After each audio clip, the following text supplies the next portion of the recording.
Hoje nós estamos recebendo aqui no estúdio, ela já se encontra aqui, Camila Hanna Moraes, que é advogada e pós-graduada em Advocacia Civil.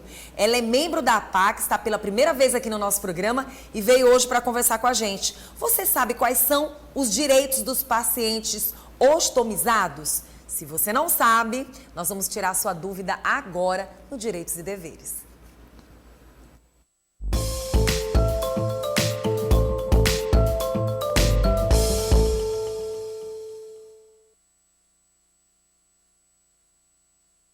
Estamos aqui no estúdio e nos Direitos e Deveres. Hoje nós temos o apoio da APAC, que a cada terça-feira sempre está aqui no nosso programa com grandes profissionais, grandes advogados preparados para poder nos ajudar. É um bate-papo onde a gente coloca a informação e principalmente tira suas dúvidas. E a gente já começa logo falando com ela, que aceitou o nosso convite de estar aqui no estúdio. Estou super feliz de estar recebendo você, tudo bem? Tudo bem, bom dia, Vanusa. Bom dia para você aí de casa.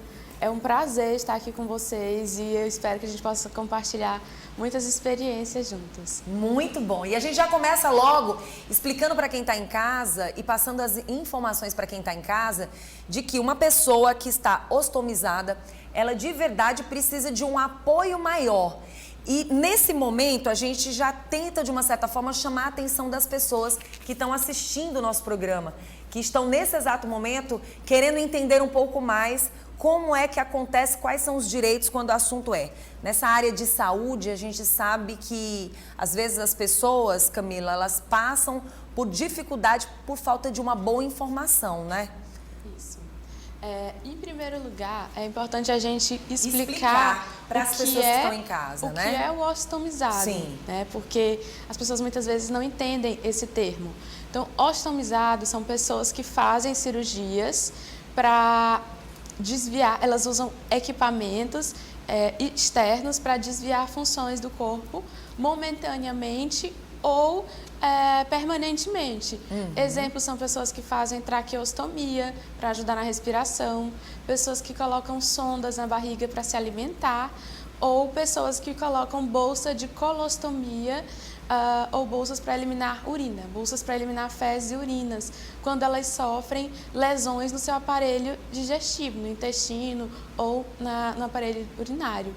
Então, essas pessoas são as conhecidas como ostomizadas e elas são muito estigmatizadas. É muito importante essa pauta, porque por falta de conhecimento, essas pessoas são muito estigmatizadas. Inclusive, teve uma grande alta desse tema quando aquele ator famoso, Luciano Zaffir, foi desfilar na São Paulo Fashion Week no ano passado com a bolsa de colostomia dele. Para quem não lembra da história, o Luciano Zaffir teve Covid-19. Nesse processo, ele teve um problema pulmonar, acabou afetando o intestino e ele precisou passar por uma colostomia momentaneamente para que ele pudesse cicatrizar esse intestino. E hoje, pelo que eu sei, ele já até recebeu alta. E desfilou com essa bolsa justamente para mostrar que essas pessoas existem, que essas pessoas precisam ter autoestima e que essas cirurgias servem para salvar vidas. Isso mesmo. Tudo muito bem explicado por esta grande profissional que aceitou nosso convite de falar sobre esse assunto. Porque, assim, durante esses quase 3 anos, muitas pessoas passaram a conviver e viver mais ainda com essa situação. E eu acredito que a lei mexeu um pouco mais, principalmente relacionado à época do Covid para cá, né? Parece que a área de direito se envolveu mais ainda nessa questão, né? Exatamente. Nós temos, primeiro, a pessoa ostomizada é considerada pessoa com deficiência e pessoa com deficiência física, tá?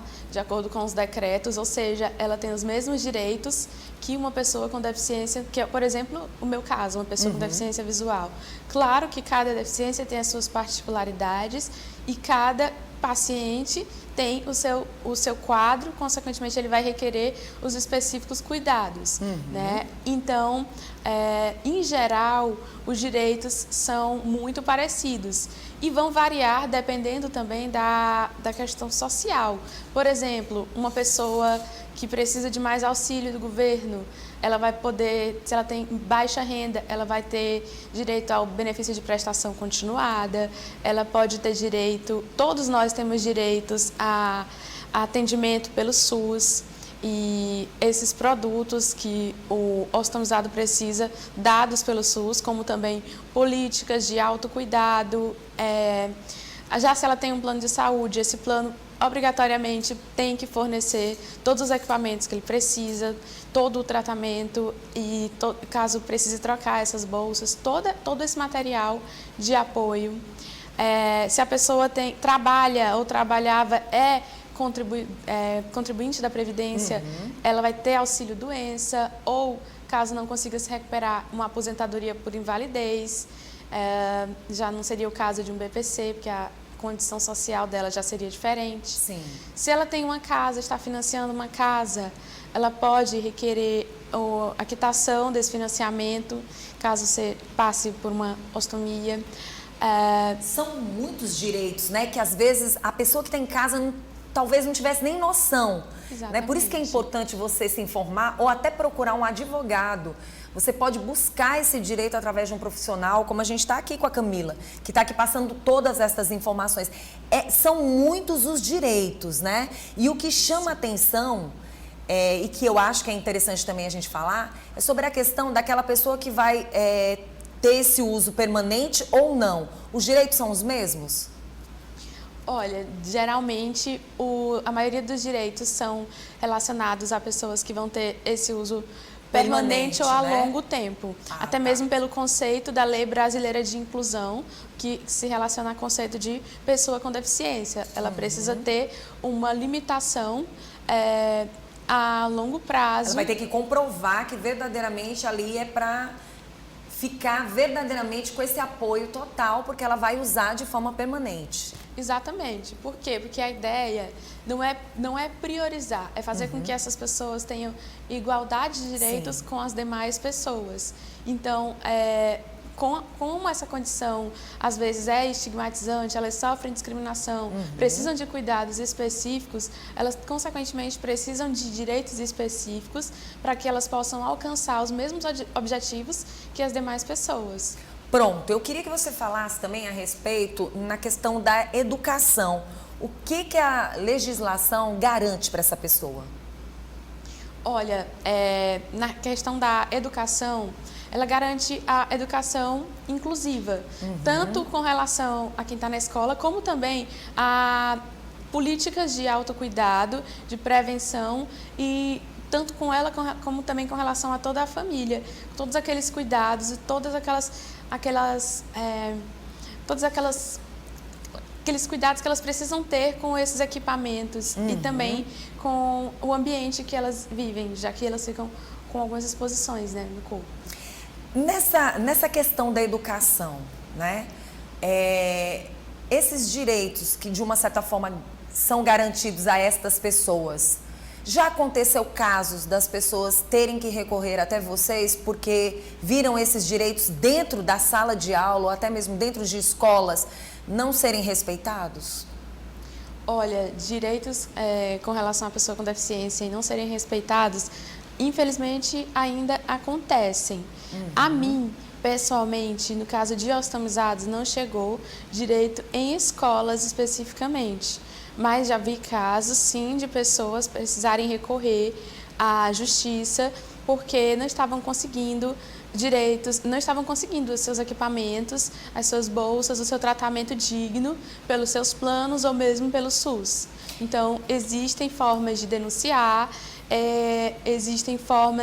na ANS, na ouvidoria do SUS, e caso a pessoa não esteja conseguindo administrativamente, ela pode recorrer a um advogado ou à defensoria pública.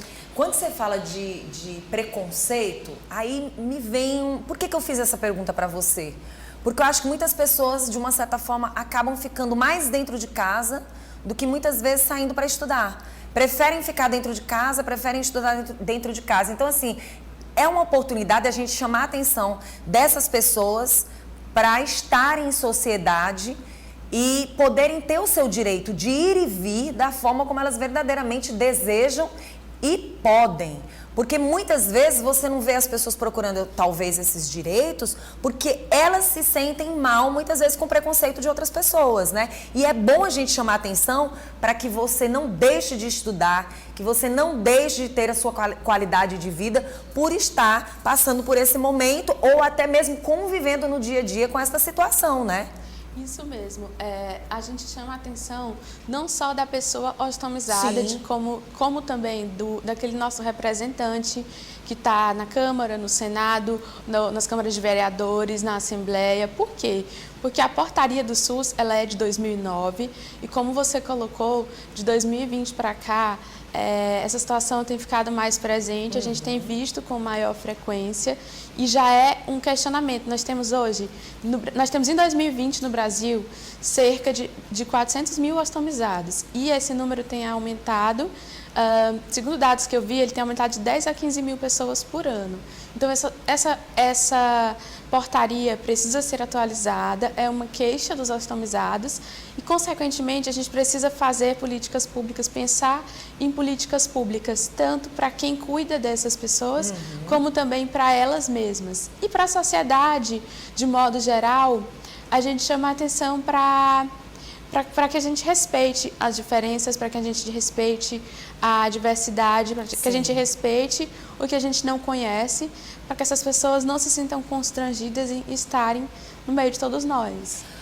Por isso que a gente dá um alerta aqui e chama atenção, como a própria advogada falou agora, das pessoas que estão assistindo o nosso programa. Você deve conversar com seu filho, você deve conversar com a sua filha, você, professor, também, para que as pessoas possam entender a saúde como algo que tem que ser levado muito a sério, principalmente relacionado à saúde mental. Porque essa pessoa que está passando por esse momento já não é fácil, mas se você assumir toda essa história, conviver com essas pessoas de uma forma mais natural possível, você vai ver uma qualidade de vida na vida dessas pessoas, né? Quantas pessoas, a gente vê você dando aí os dados, aí não chegou nenhum caso até o momento, mas nesse exato momento pode ter gente assistindo o nosso programa. Alguém com vontade de ir para a escola estudar e que muitas vezes fica em casa, estudando em casa, para não conviver com outras pessoas. E isso a gente não pode admitir, não é isso, doutora? Com certeza. Todos nós temos o direito de ter o nosso espaço, até mesmo por uma questão de dignidade. Porque antes de uma bolsa de colostomia ou de outro equipamento como esse, vem uma pessoa, um ser humano com direitos e deveres. E que pode ser a qualquer momento eu ou você. Qualquer pessoa. E olha, a gente quer também entender um pouco mais na questão do transporte, né? O que a legislação garante para essas pessoas? Bom, com relação a essas pessoas, elas, como eu falei, são consideradas pessoas com deficiência física. Então, elas têm gratuidade nos transportes, assim como as pessoas com deficiência física, seja a nível interestadual, ou seja, federal, estadual e nos municípios que têm gratuidade para a pessoa com deficiência física, ela também deve incluir os ostomizados. E com relação a pessoas que podem comprar veículos, elas têm descontos de impostos a nível federal, estadual e municipal, também dependendo de cada estado/município. Ela pode ter isenção nesses tributos, como as pessoas com deficiência física. Ok. Primeiro a gente quer agradecer por ela estar aqui, mas eu gostaria muito que, se faltou alguma informação que a gente pudesse levar para quem está em casa assistindo o nosso programa, seria muito interessante a gente passar para essas pessoas que estão assistindo e para aquelas que acompanham essas pessoas. Bom, eu acredito que a mensagem que eu gostaria de deixar para as pessoas que, não só os ostomizados, mas as pessoas com deficiência que estão assistindo, é que nós precisamos acreditar em nós mesmos, buscar os nossos direitos e falar por nós mesmos, porque nós podemos chegar onde nós quisermos. E para a sociedade, de modo geral, a mensagem que eu gostaria de deixar é que tem uma frase de uma música que diz que se as cores se misturam pelos campos é porque flores diferentes vivem juntas. Então, que nós possamos olhar os ostomizados como pessoas que aquilo que vocês estão vendo, que talvez visualmente não seja tão agradável de se ver, foi o único meio que aquela pessoa teve de salvar a própria vida. Que nós possamos olhar e respeitar o que é diferente. Agradeço a você E a TV O Dia, pela oportunidade, continua à disposição para qualquer esclarecimento. Pra gente é um prazer receber você aqui, muito linda, tá? E aqui no nosso programa, brilhantando o nosso programa e mostrando que o Bom Dia valoriza todas as pessoas de verdade. É um direito que você tem de ir e vir, tá? E a gente fica extremamente orgulhosa de estar aqui com a Camila, advogada, pós-graduada em advocacia civil. Ela é membro da APAC, então assim, as pessoas que se sentirem prejudicadas, quiserem entender melhor os seus direitos, buscar verdadeiramente essas informações, entre em contato com a APAC, mas tem também o Instagram da nossa querida Camila, né, Camila? Isso mesmo, eu estou no Instagram, @CamilaHanna_ADV, tem o Instagram da APAC. E se vocês precisarem também, denunciem caso sejam descumpridos. Se vocês virem que pessoas estão sem tratamento, principalmente pelo SUS ou por planos de saúde, denunciem, procurem a justiça. Se não puder pagar um advogado, procure a defensoria. Mas é muito importante que essas pessoas tenham um tratamento digno. Muito obrigada pela sua presença. Fiquei até encantada com ela, que ela chegou aqui e disse assim, olha, ela reconheceu minha voz, né? Isso é muito bom, não tem coisa mais maravilhosa. A gente já ouvia a minha voz já há um bom tempo, a gente fica extremamente feliz e ao mesmo tempo cheia de orgulho de ver você aí mostrando para a sociedade o quanto a gente tem os nossos direitos e o quanto a gente deve também cumprir os nossos deveres. Então você está de parabéns, parabéns à PAC também, tá bom? Obrigada. Seja sempre bem-vinda ao nosso programa. A Camila, maravilhosa, faz parte sim da APAC e a gente tem o maior orgulho de dizer para você que a APAC é de verdade um espaço, um local onde a gente conhece os melhores profissionais de advocacia, tá bom?